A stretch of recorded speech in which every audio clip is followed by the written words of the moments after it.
This week on Studio 209, Elizabeth Arakelian joins the Sintral Valley Derby Girls and gets Derby-fied. And later we highlight Harry Boucher and his son Max. Studio 209 starts now. Studio 209 brought to you in part by Turlock Chamber of Commerce, 209 Magazine, and the Turlock Journal.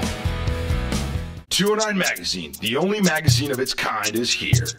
Pick one up in Turlock, Manteca, Oakdale, and any other Morris Newspaper Corporation location. Or find us online at 209magazine.com. Welcome to another episode of Studio 209. I'm Krista Messer. Roller derby is alive and well in the Sintral Valley, as our very own Elizabeth Arakelian found out firsthand as she transformed from a professional journalist to a rough and tumble woman on skates. Let's see as Liz gets derby-fied. What do you think we're going to be getting into right now? Well, once I put on my roller derby attire, I'm hoping that one of these ladies, women, will show me the ropes. When was the last time you roller skated? Have you ever? Last time I can remember roller skating was probably around Bristol Park when I was like 9. I did go ice skating this past winter, where I fell once, and it was very painful. If you do fall, you're going to shed a tear or two? No, I'm going to flash a beautiful smile and laugh it off, and then go home and cry and watch Netflix.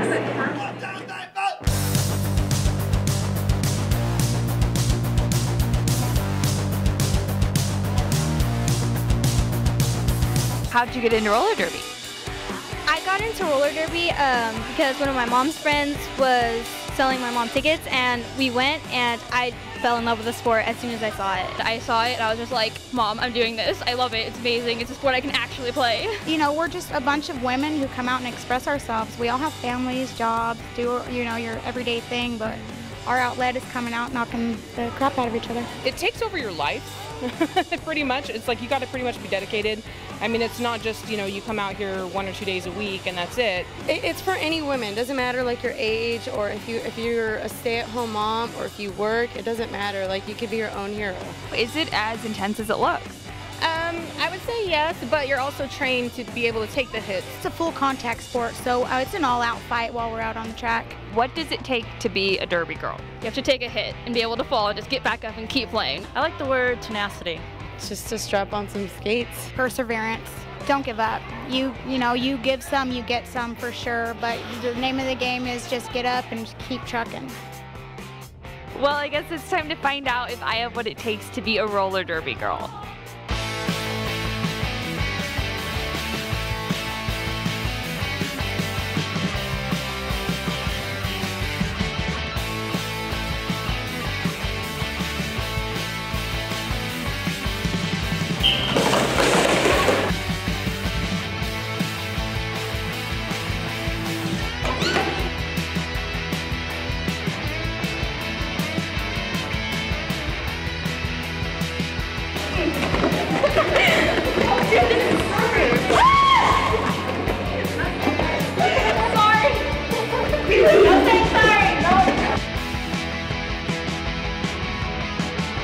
If I had a derby name, what would it be? You know, had to think about it a little bit, had to have a little bit of help, but somebody mentioned Liz behaving, and I think that's pretty cute. I think that would do pretty good. Probably because I was misbehaving on the rink by falling too much. Do I have what it takes to be a derby girl? I definitely think so. I have some of my teammates that are already like, are we recruiting her? Is she gonna be coming back out now? So hopefully, we're keeping our fingers crossed. Well, I got the gear on, I hit the rink, and it's safe to say, I've been derby-fied. Now it's time for me to go ice my legs and rest. Liz Arakelian, Studio 209, signing off. Woo!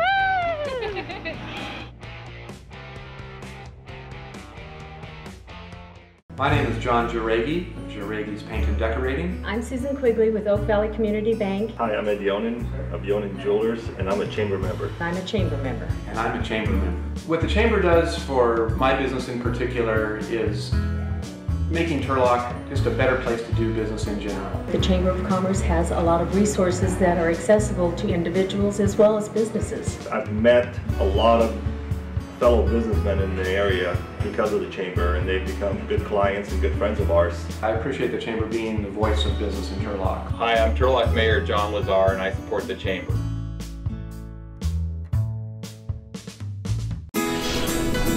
Harry Boucher is known as an advocate for those with disabilities. Harry recently swam 1.5 miles while towing his son Max in a kayak at the Lake Del Valle open water swim. We caught up with Max and Harry before the event to learn a little bit more about their stories. Take a look.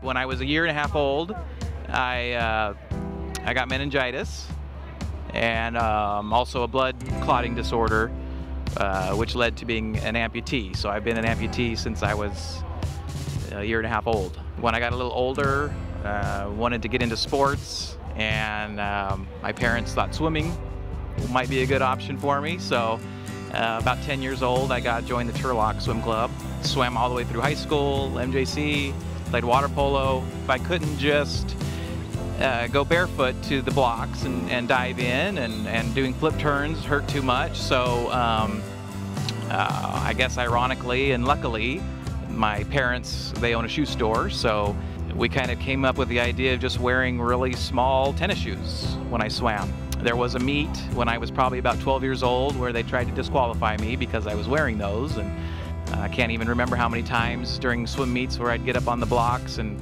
the parents or whoever, you know, from the other team that didn't know me would yell at me to get down and take my shoes off, and have to explain to them, you know, each time.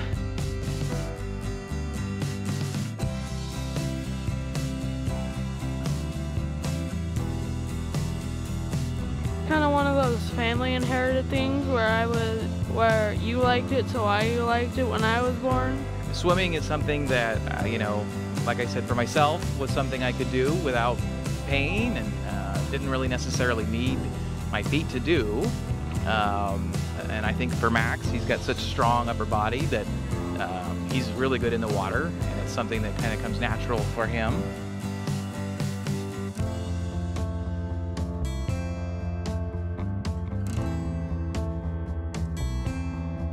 I said, what kind of idea is this? I thought that was crazy. He was a little nervous at first. I think he really had a hard time envisioning it, but we've been out a couple times in the kayak, and I've, you know, trained in the lake, and he seems to enjoy it, and I think at this point he's looking forward to it and excited for it. There isn't a lot of accessibility like in playgrounds and things like that for kids with mobility issues and disabilities, and there are a lot of kids that would like to do that. So, you know, I want to be able to raise that awareness that kids do like to do those things no matter what their ability, and that they can. It's just they need the opportunities and the facilities to do that. I don't think it's ever been done before, so I'm really excited to actually do it and see how it goes, and I think it'll be a lot of fun. One of the things I'm excited about is that I'm a part of a great cause. Well, that's it for another episode of Studio 209. Be sure to catch our next episode at turlockjournal.com, and don't forget our YouTube channel as well. Feel free to email ftovar@turlockjournal.com with future segment suggestions. For everyone here at Studio 209, I'm Krista Messer, and we'll see you next time.